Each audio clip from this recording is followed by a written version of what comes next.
National Herald కేసులో కక్షపూరితంగా BJP ప్రభుత్వం ఏసీసీ అగ్రనేతలైనటువంటి రాహుల్ గాంధీ, సోనియా గాంధీ పైన కావాలనే కక్షపూరిత రాజకీయాలు చేస్తున్నారు అంటూ కూడా పెద్ద ఎత్తున కాంగ్రెస్ శ్రేణులంతా కూడా నిరసన వ్యక్తం చేస్తున్నారు. అయితే ఇదే కేసుకి సంబంధించి రౌస్ ఎవెన్యూ కోర్టు ఇప్పటికే ఈడీ దాఖలు చేసినటువంటి ఛార్జ్ షీట్ని కూడా డిస్మిస్ చేసింది. సో ప్రస్తుతం ఈ కేసు పైన ఇప్పటికే అటు రాహుల్ గాంధీ, సోనియా గాంధీ ఈడీ విచారణకు కూడా హాజరయ్యారు. ఇదంతా కూడా కేవలం రాజకీయ కక్షలో భాగంగానే ఇదంతా చేస్తుంది బీజేపీ అంటూ కూడా ఏసీసీ పిలుపు మేరకు అటు జిల్లా వ్యాప్తంగా ఉన్నటువంటి బీజేపీ కార్యాలయాన్ని అన్నింటినీ కూడా ముట్టడికి టీపీసీసీ చీఫ్ పిలుపునిచ్చారు. ఒక్కసారి మనం గాంధీ భవన్ దగ్గర పరిస్థితి కూడా చూడొచ్చు. మొత్తం కూడా ఎవరైతే కాసేపట్లో పీసీసీ చీఫ్తో పాటు మీనాక్షి నటరాజన్ కూడా రానున్నారు.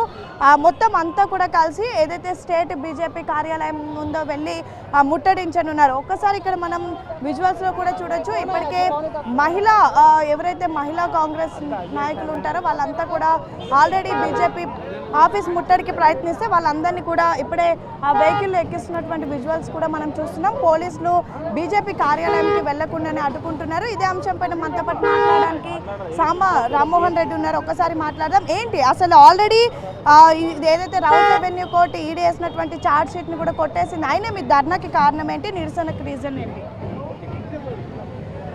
ఇప్పుడు దగ్గర బీజేపీ అధికారంలోకి వచ్చినప్పటి నుంచి ఎప్పుడో ఈడీ అసలు దీంట్లో ఏం కేసు లేదని చెప్పి మూసేసినటువంటి దాన్ని బీజేపీ మళ్ళీ ఈడీ తోటి ఓపెన్ చేయించి రాహుల్ గాంధీ గారిని, సోనియా గాంధీ గారిని 50 గంటల పాటు విచారణ పేరుతోటి మానసికంగా చిత్రహింసలు పెట్టించి ప్రతిపక్షాలను కించపరచడం కాదు, కుదేలు చేసేటటువంటి కుట్రలు ఏవైతే చేసిండో మరి కోర్టు ఈరోజు ఈడీ ఛార్జ్ షీట్ వేస్తే కనీసం ఎఫ్ఐఆర్ లేకుండా ఇన్ని సంవత్సరాలు ఎట్లా ఛార్జ్ షీట్ వేస్తున్నారు అనేటటువంటి బేసిక్ దాని మీద డిస్మిస్ చేయడం జరిగింది.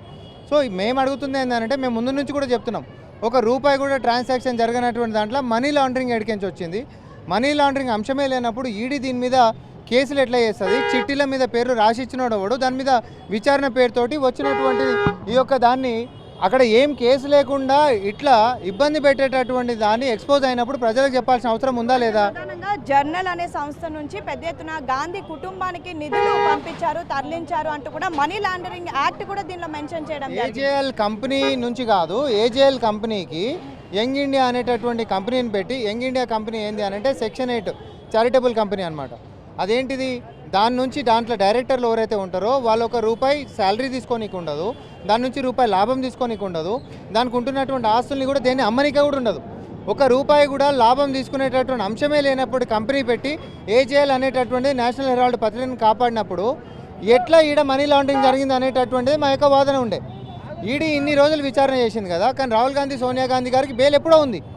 ఈ విషయంలో అరెస్ట్ చేయడానికి కూడా లేదనేటటువంటి చాలా స్పష్టంగా ఉండే. ఈ కేసు అంతా కూడా కోర్టులో జరుగుతుంటే మీరు బీజేపీ కార్యాలయాలకు వెళ్ళి ముట్టడికి పిలుపునివ్వడానికి రీజన్ ఏంటి? అబద్ధాలతోటి ప్రతిపక్షాల మీద ఈడీ లాంటి దాన్ని వెపన్ చేసి ఈరోజు చిత్రహింసలు పెడతాము అని అంటే ప్రజాస్వామ్యం ఊకోదు అనేటటువంటి సందేశం మేము మా యొక్క నిరసనలతోటి మేము చెప్పదలుచుకున్నాము.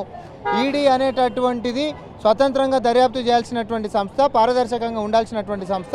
బీజేపీ నేతలు చిట్టీల మీద పేర్లు రాసిస్తే విచారణకు పిలిపించేటటువంటి దిక్కుమాలిన స్థితికి పోయింది. కాబట్టి జనాలకు తెలియాల్సినటువంటి అవసరం ఉంది. 97% ఈడీ కేసులు ఈరోజు దేశంలో జరిగినటువంటివి ప్రతిపక్ష నాయకుల మీద అయినాయి.